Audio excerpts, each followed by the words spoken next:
Hello again, everyone. Hello, viewers. This is episode 65 of my Let's Play War in the East. I am playing as the Soviets, and I am playing the Grand Campaign. And when I last left you, I was kind of talking a little bit about... You know what? I'm going to turn that sound down a little bit. There we go. Oops. Now it's a little too low. Damn.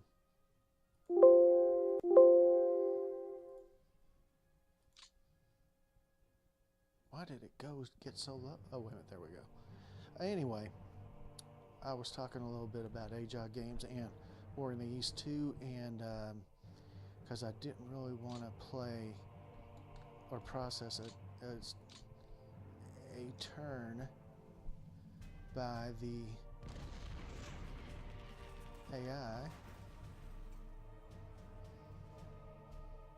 And so I'm almost ready to run a turn. Oops. I just choose everything. We'll try to put everybody in the battle. Yeah, that was easy. It's never going to be that easy again, I can guarantee you. I don't really want to do that. Division. I do want to make them into a core next turn, so I'm not going to move them up. And so here we have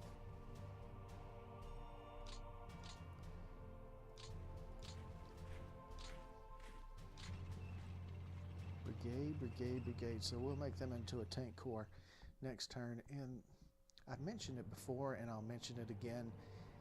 A tank corps is not the same as just three brigades added together. The table of equipment, or whatever they call the TOE, is different than the sum parts of the totals. It's beefed up a little bit, so it's a little stronger. So that helps me to build them into core, because the sum total of the core is more than just three single brigades. So that's something to think about. And I think the same is true, but maybe not quite as dramatic with rifle division as in corps. So that's just something to think about. If you have the points and you have the divisions or the brigades, you want to build them up, because they get a bonus little bit of equipment when they're built up. So that's something to definitely think about. I don't really like this group right here. I just don't really think they're... Of course, I can't move both of them. That's real smart. It's real smart, Gilmer. I should try my voices out on you people and see what you think. No, I can't do anybody. I'm not any good at that. I can do a couple, but not very many. We still have this situation. Hopefully we can get these units to surrender next turn.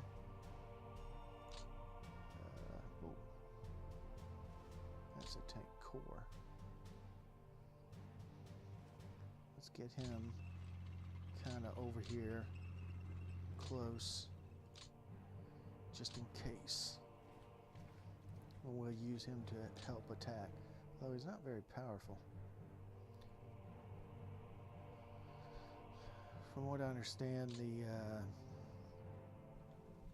I'm really pretty much waiting on 1943, because that's when supposedly we become the unstoppable force,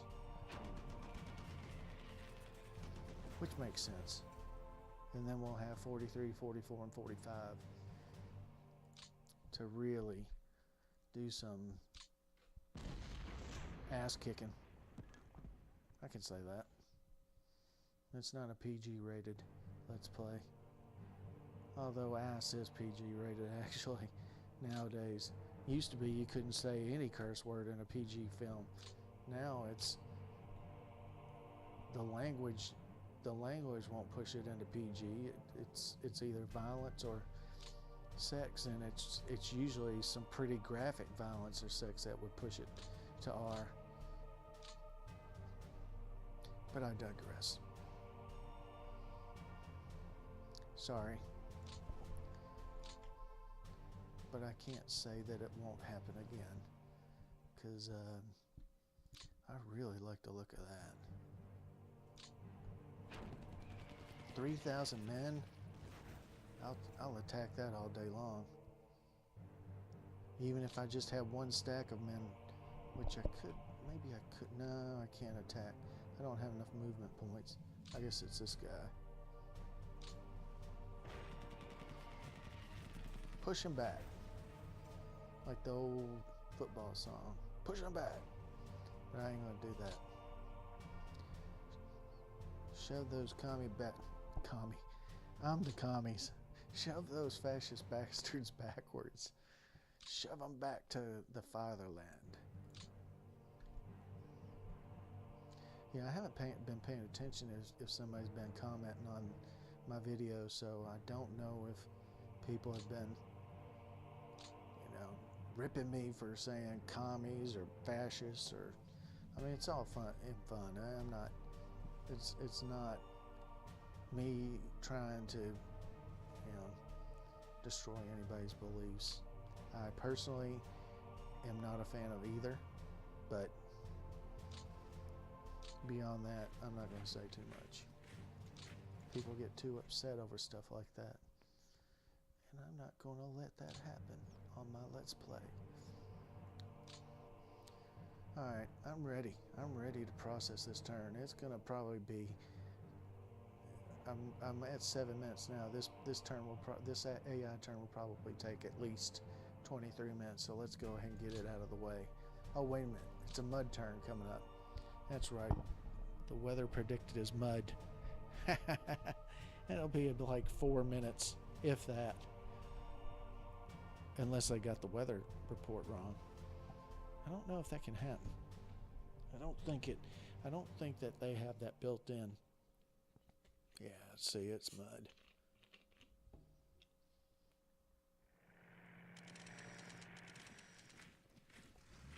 It's okay by me because it'll give me, first off, it'll make these units weaker and they won't be getting supply, hopefully. And second, it'll give me another turn to build core up without very many attacks. See, there's always a silver lining.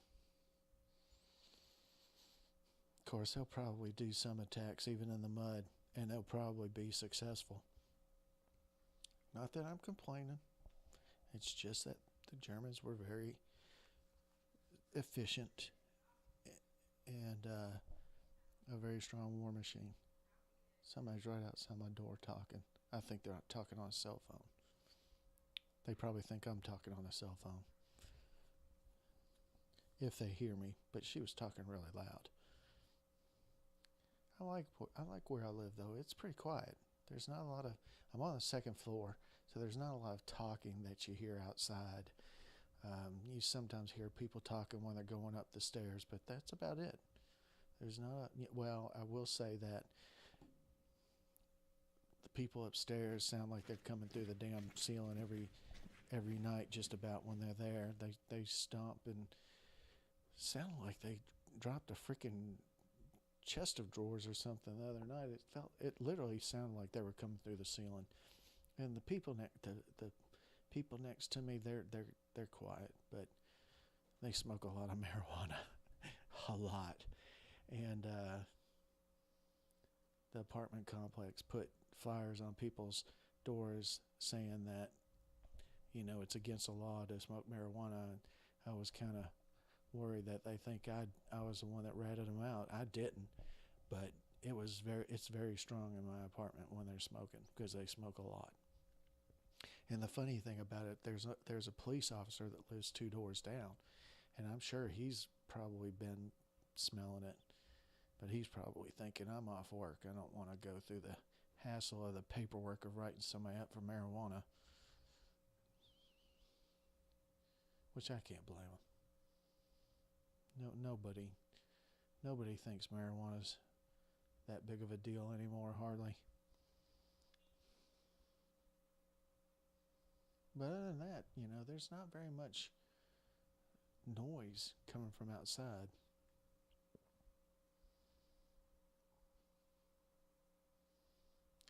I'm pretty far from the interstate. And, some people might ask me, why do you live in an apartment? Why don't you own a house? Well, I did own a house. I actually still own a house. I own a house and I have an apartment. And what happened was I lost my job and I had to move to Atlanta. And I still own the house that I used to live in. And it needs some repairs done to it before I can put it on the market, which is why I own a house and live in an apartment. And if I could get that house repaired, then I'd sell it and probably start looking for a house here. But I'm a little strapped for cash as it is. Although some people might say, well, you just built a computer. That's true. Good point.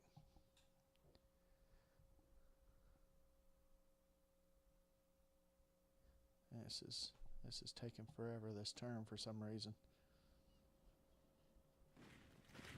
There we go. Some troops marching.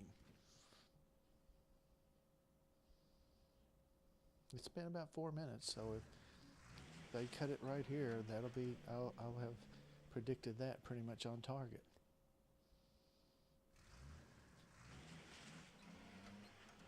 I don't know if all of you get a chance to go to Matrix forums or not, but there's a very interesting article about the Battle of the Cursed Bulge that somebody posted. It was pretty interesting. It said that it's kind of been built up. It's been exaggerated as to how big it really was, but it's still a very large battle. The article goes into the losses on each side. I think they said that total overall losses were for the Soviets about 150,000, and for the Germans it was something like 50,000. So 3-1 losses. But they said the Germans didn't lose very many tanks, and the Soviets lost a lot of tanks compared to the Germans. So that's very interesting to me. I kind of love that, reading that kind of stuff. They said the Elephant tank, it's spelled ELEFANT. That was the first time it was used. It wasn't even called the Elephant. Holy shit. See, that's what I was worried about. Those airfields and headquarters just sitting there unprotected, basically. But I said the Elephant, even though they had 86, what happened was the tank was rejected by the German army. The Elephant design or whatever, but the guys still had 86 chassis, and so they put a 88 on top of it and wheeled it right into battle, and they said it did pretty well. It's something like 5-to-1 kill ratio, so that's pretty good. And because of how well it did, I think that's why they decided to actually build some of them. So let's see where was that?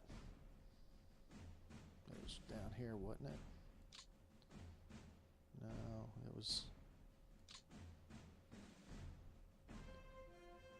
Shoot. Where was that?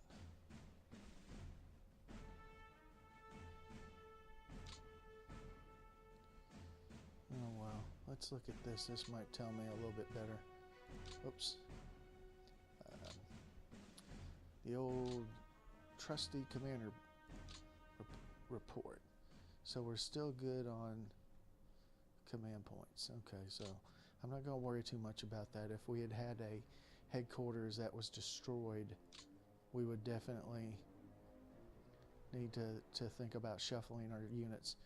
And as you can see, during mud turns, it's very hard to get every one of your units inside your command range. That's one of the problems when you're fighting. I don't like that he's on the front lines there. Oh, well, he's not. He's not. He's behind these stacks, so. Excuse me. So we have 72 points. I just have to remember where I... See, these units are really not looking good.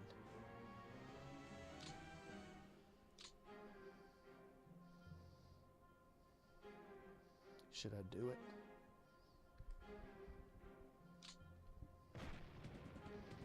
Why not? Ha!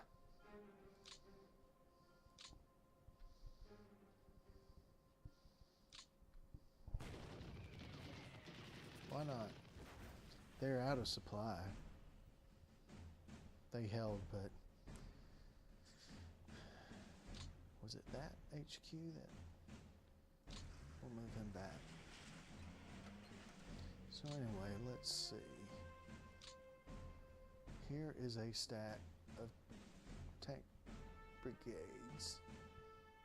One's in the 28th, one's in the 28th, and one's in the Callan in front. So let's change him to the... Holy shit, where's the 28th? Oh, there he is. And then we'll just build them up into a tank corps. There we go. Man, it takes 20 points to build a tank corps.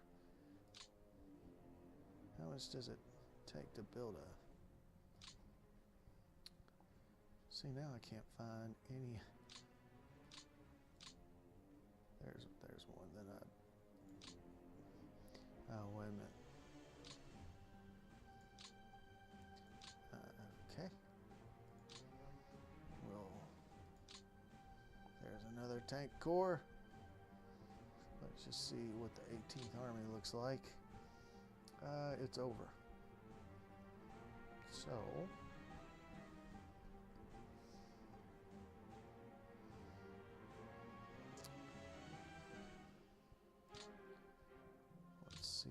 Oops. Let's see where we can put him if there's any place. Oh, the 22nd Army has nothing attached to it. So we'll just do that. Wonder how that happened.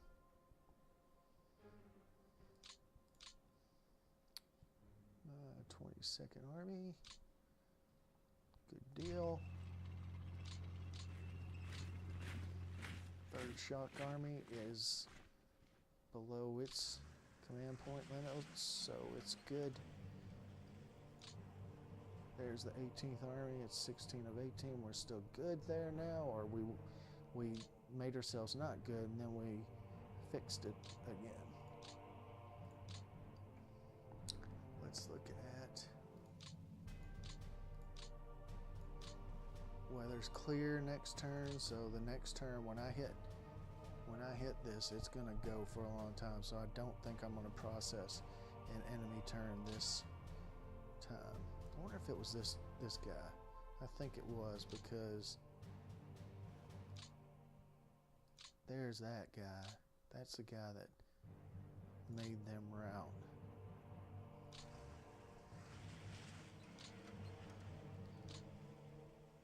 Bastard. The 17th and the 23rd Panzer Division. Now their divisions, their tank divisions, I think were were actually on paper stronger units than Russian tank divisions. So I can understand why they look like they're ready to rock and roll. I have 29 points. Oh.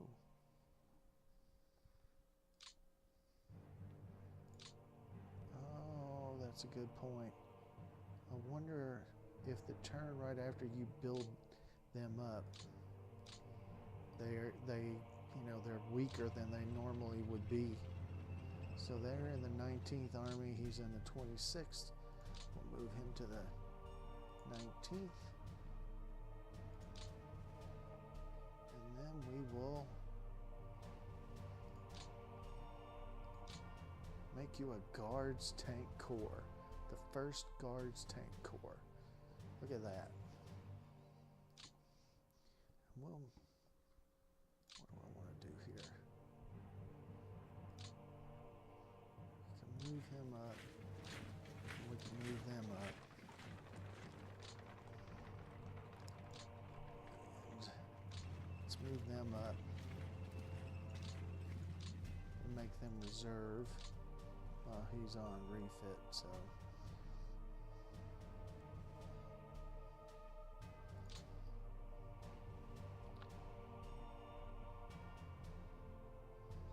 I really want to do some attacks, but I really don't think it's very helpful to attack during mud turns, to be honest with you. Interesting. What did I just do?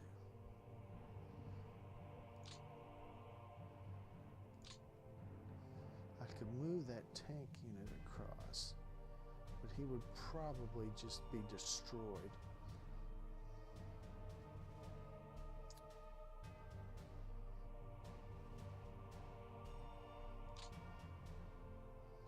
Light woods in town.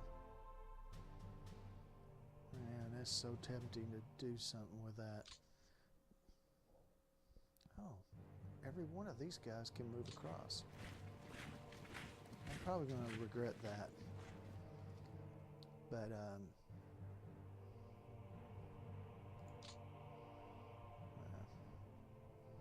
not enough admin points. Yeah, I know. They're probably going to get destroyed as well. But that being across that river is so tempting. So then I could have 3 stacks going up against this 1 stack.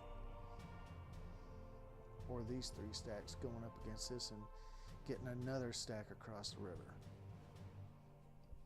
But like I said, I'll probably regret that.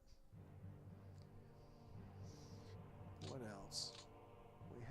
Have we looked at, I know you probably want me to process a turn, but I don't know. That's the only thing that concerns me is the amount of losses we've taken. 4,306,000 to their 1,643,000, but in real life it was a lot more, but as I mentioned before, they've scaled down the amount of men and the losses on both sides, so I still have 7.5 million men supposedly under uniform and battle ready, or they can be put into units, and they still have 3.5 million. So I'm right at, if you add up all their little pissant other countries, which really aren't all that great, I'm just they're a little over 60%, I think, or 55% of my amount of troops. I have 5,800 AFVs, and they have 5,400, but look at these guys. They have 13, 93, 30, 0. Holy shit. But we have more tank units than they do, and their technological advantage is starting, I think, to seep away from them at this point.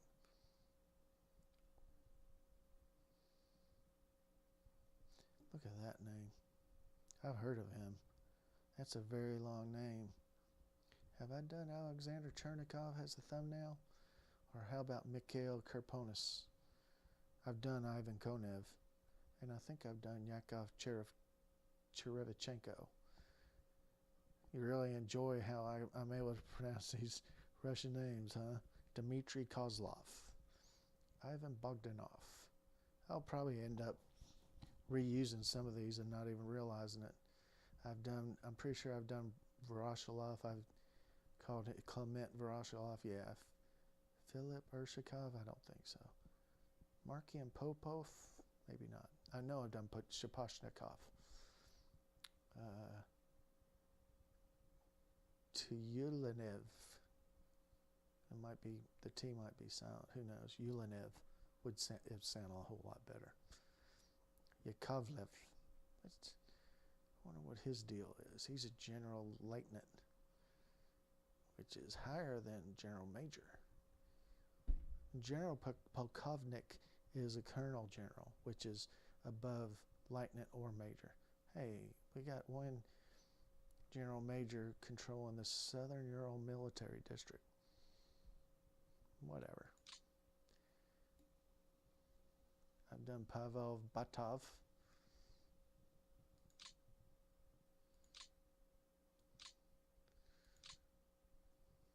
I've done Nikolai Simoniak.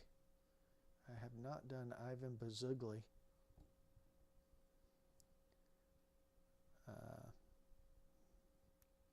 I'm not going to do this stupid. I'm not going to do a stupid joke on his name. It's just not. I just refuse to do that. What are you doing back there?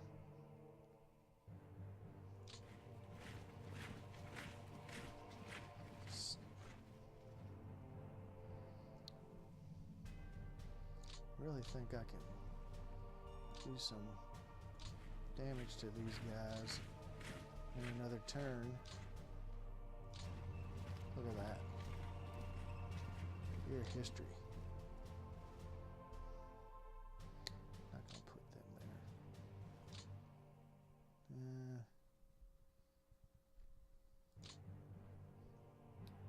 They should all be in reserve. I guess I'm going to have to do that every turn, is to just kind of go through and make sure everybody's on reserve, because if I don't, we're going to have situations like this where I could be doing reserve and I'm not, and that's going to cost me. I don't know what the best way to do this is either. He's still trying to recover from a battle, I think. He's a reserve. Reserve, reserve, refit, reserve. So you see, you gotta pay attention to this, because if you don't, you're gonna have reserve situations that would have possibly saved you a battle.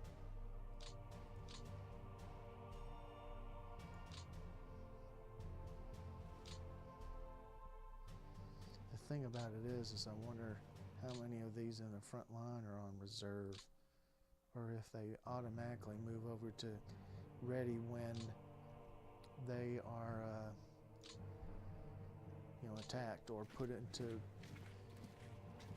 proximity of enemy troops. So it's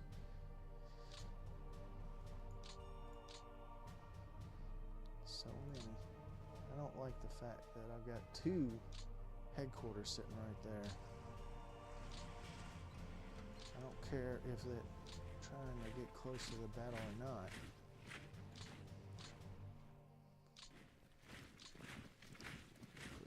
Reserve.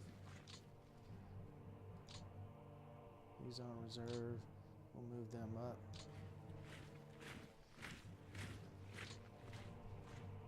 Reserve and a headquarters. I don't like that. I'm gonna move him back. See how you get to the point where you're just very comfortable with the mechanics of just, okay, I know that I've selected 3 here. If I click one, then the other 2 will move, and if I click another, then it will only be this one, the one bordered in green.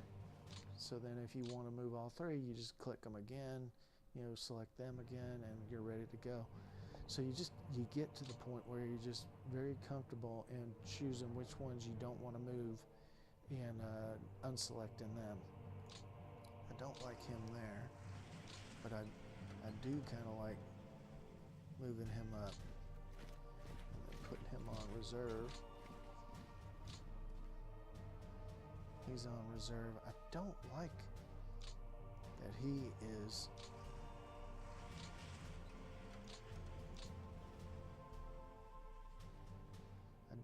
those headquarters being right behind the front lines, because if there's any kind of breakthrough, he's just on refit status. If there's any kind of breakthrough, they'll go right through my headquarters. And then it'll be a pain in the ass to fix.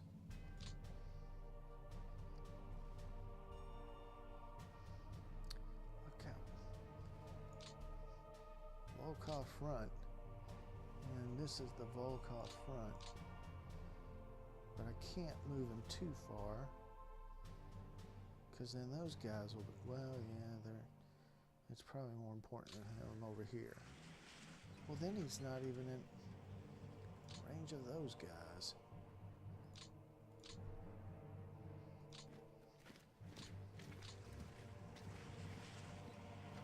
Oh, because they're over that river. That's why they're out of that command. It won't go across that river. I mean, it'll go across rivers, but I think it cuts down on the limits, so that if there's probably some kind of mathematical formula that says if you're 2 hexes away and your units, and it's mud turn and your units are across a river, they're not going to be in command radius. Makes sense, if you ask me. I wonder if there's a way, like in the AJOG games, if you, it's not, no, it's not shift. That would be shift for the AJOG games, but it's not for that. I'll try to figure out how to figure out the command radius of these guys, because that should be something very important to think about. Oh, reserve, there we go. Reserve, reserve, reserve. So yeah, I should go down through every single one of these and make sure that the second line is all in reserve status before I do anything, because they're coming. They're coming, folks, and it's not going to be pretty if we're not ready. That guy, like, right there looks very tempting. Should I do it? Why the hell not? 6,000 men, yeah. Oh, he routed. Good. That'll teach you. That'll teach you. All right, that's gonna do it for this this episode. It is running right at 32 minutes, and before I do my next episode, I'm going to go down through here and make sure that everybody's on reserve that I would like to have on reserve, because I know that's a very tedious thing to have to watch. It's kind of like watching me figure out my command point limits. I know that that's probably not what you want to watch. It's not anything I would want to watch either, because it could take 30 or 40 minutes for all I know, depending on it, before I get it exactly the way I want it. So anyway, thank you very much for watching. We're still going. 65 episodes in. This is 66, so turn 53. We're still around. Supposedly we're going to be a juggernaut in 43, hopefully. I sure do hope so, because I don't want to be looking at the same damn front lines in 44 that I'm looking at right now. So we will see what happens. I mean, I'm playing at normal level difficulty. I'm not playing at extreme level, so I would think that by the time 43 rolls around, I will be able to get some momentum from my troops. So anyway, thank you very much for watching. I will see you next time.